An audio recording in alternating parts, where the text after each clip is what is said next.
Hi there, my name's Katy Bruner, and I'm going to be talking about maternal and paternal parameters that affect foal vitality. So, maternal and paternal parameters have a huge effect on foal size and vitality. So, understanding what roles dams and sires play for foal phenotypes can provide beneficial for production, breeding, and recreational industries.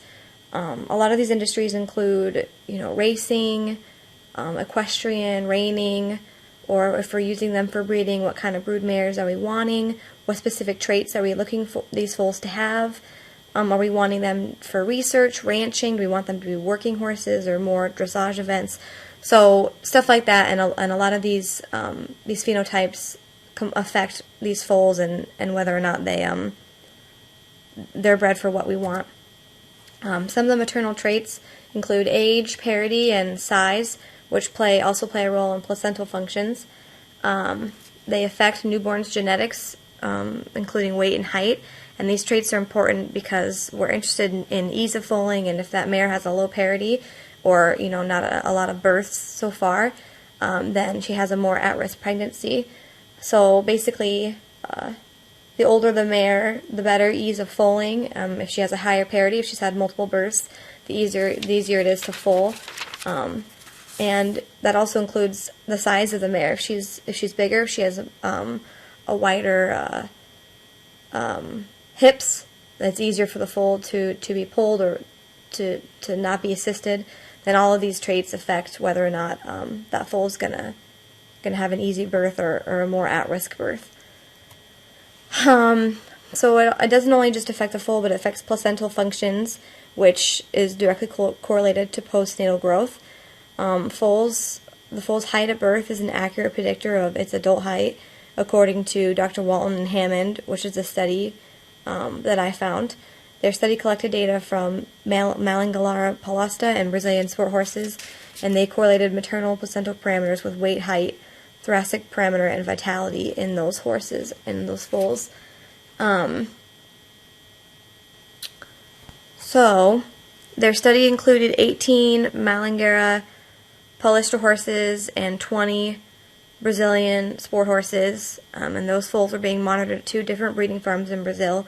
The paternal parameters included weight, height, and thoracic parameter of the stallions.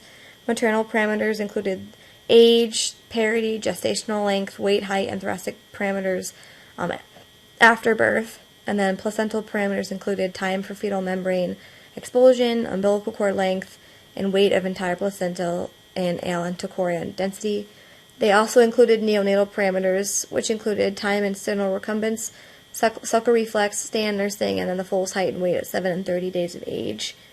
The placental parameters include the diameter of the allantochorion and the microcotyledon densities, and those are important because they directly impact how much blood the fetus is going to receive in gestation and the gas exchange between the mom and the foal, and that has a huge impact on the health of the foal in utero and then postpartum as well.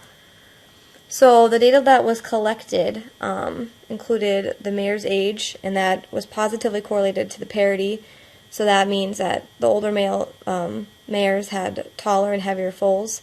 The weight of the placenta was correlated to the weight of the foal on the day of birth, so heavier placentas equated to heavier foals, which is most of the time a good thing. They're healthy, but also can be an issue if we're struggling with dystocia rates.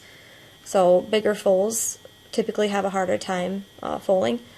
These scores are also related to APGAR scores, and that's a repeatable method of measuring foal health and is administered at birth, and then 5 minutes and 10 minutes after birth, and that just goes over reflexes, suckling reflexes, how long does it take them to stand, stuff like that, just to see if they're resilient after birth and what effects that birthing had on them. So the foals with higher APGAR scores at 3 minutes after birth showed less time to revert to sternal recumbence and to effectively present a suckling reflex and to stand and nurse. And these were all measured to those 38 foals in the study. So results showed higher foal weight, height, and thoracic parameter with the heavier mares. So those heavier mares made heavier foals and taller and increased thoracic parameter, and these attributes also correlated to the higher APGAR scores at 7 and 30 days of age. So all of these results indicate that that the mare's superior condition is the foal's superior condition is maintained and initiated by their mothers. So the mares with higher parity, larger size, they breed foals with higher heights, weights, and better APGAR scores at 7 and 30 days of age. In a similar study conducted by Dr. Allen and Wilder, they studied the size of the dam and its effect on placental growth in particular, such as microcotyledons in the placenta, and its correlation to vitality and longevity of the foal.